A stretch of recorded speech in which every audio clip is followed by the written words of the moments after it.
కాకినాడ ఇంద్రపాలెం గ్రామంలో వేంచేసిన శ్రీ మందేశ్వర సుబ్రహ్మణ్యేశ్వర స్వామి ఆలయం శని త్రయోదశి సందర్భంగా భక్తులతో కిక్కిరిసింది. తెల్లవారుజాము నుండి జిల్లా నలుమూలల నుండి పెద్ద సంఖ్యలో తరలివచ్చిన భక్తులు ఆలయ పుష్కరిణిలో పుణ్యస్నానాలు ఆచరించి శ్రీ మందేశ్వర స్వామివారిని దర్శించుకుని ప్రత్యేక పూజలు, అభిషేకాలు భక్తి శ్రద్ధలతో నిర్వహించారు. ఆలయ అర్చకులు దత్తాత్రేయ శర్మ, మధు శర్మలు ఆలయంలో శ్రీ మందేశ్వర స్వామివారికి తైలాభిషేకాలు, విశేష పూజలు వైభవంగా జరిపించారు. ఆలయానికి విచ్చేసే భక్తులు స్వయంగా స్వామివారిని పూజించేందుకు గల్లాతో గొట్టాన్ని ఏర్పాటు చేయడంతో భక్తులు వారి స్వహస్తాలతో తైలాభిషేకాలు చేశారు. ఈ సందర్భంగా ఆలయ అర్చకులు మధు శర్మ, ఎగ్జిక్యూటివ్ ఆఫీసర్ జోగా సత్యనారాయణ మాట్లాడుతూ ఈ నెల 31వ తేదీన అమావాస్య ముందు వచ్చే శని త్రయోదశి రోజున ప్రత్యేక పూజలు నిర్వహిస్తామన్నారు. కాకినాడ ఇంద్రపాలెం గ్రామంలో వేంచేస్తున్న శ్రీ పార్వతీ సమేత మందేశ్వర వల్లి దేవసనాథ సుబ్రహ్మణ్యేశ్వర స్వామివారి ఆలయంలో ఈరోజు శనివారము త్రయోదశి రెండు కలిసి వచ్చిన సందర్భంగా శని త్రయోదశి మహాపర్వదినమ సందర్భంగా ఈరోజు ఏలినాడు శనిదోష పరిహారార్థం, అర్ధాష్టమ శనిదోష పరిహారార్థం, సప్తమ శనిదోష పరిహారార్థం ఇత్యాది సమస్త శనిదోష నివారణార్థం కూడా మందేశ్వర స్వామి వారికి తైలాభిషేకాలు నిర్వహించుకుంటారు.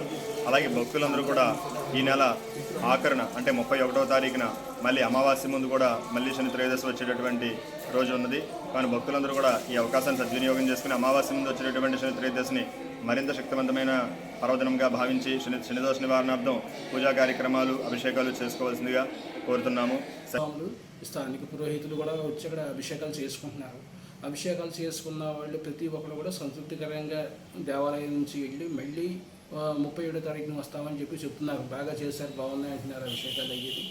ఈ స్వామికి ఈ నెలలో వచ్చి శ్రావణ మాసం వచ్చింది కాబట్టి శ్రావణ పౌర్ణమి ముందు ఈ శని త్రయోదశి ఇప్పుడు చేయించుకుంటున్నారు. ఇదే భక్తులు కూడా రిపీట్ అవుతారు. అమావాస్య ముందు కూడా వస్తారండి. అమావాస్య ముందు బాగా ప్రసిద్ధి చెందింది ఇది. అందువల్ల ఇక్కడ రాహుకేతు పూజలు కూడా జరుగుతాయి మన దేవాలయంలో. అందువల్ల ఇది కూడా ప్రసిద్ధిగా చెందింది. ఇక్కడ వచ్చి తైలాభిషేకం చేయించుకునే భక్తులందరూ కూడా విశేషంగా వచ్చి ఉదయం నుంచి వచ్చి ఇక్కడ చేసుకుని ఈరోజు ఆహార నియమాలు పాటిస్తారు. వీళ్ళు ఎక్కడెక్కడి నుంచో కనీసం జిల్లా మన కాకినాడ జిల్లా వచ్చాక జిల్లా నలుమూలల నుంచి కూడా వస్తున్నారు. మందపల్లి తర్వాత ఉమ్మడి తూర్పుగోదావరి జిల్లాలో ఇదే ప్రసిద్ధి చెందిన క్షేత్రం ఇంద్రపాలెం మందేశ్వర స్వామి. అందువల్ల వచ్చిన భక్తులకి ఏర్పాట్లు చేయడంలోని వారికి దర్శన భాగ్యం కలిగించడంలోని మేము సముచితంగా అందరికీ ఏ విధమైన అసౌకర్యం లేకుండా ఏర్పాట్లు చేయడం జరిగింది.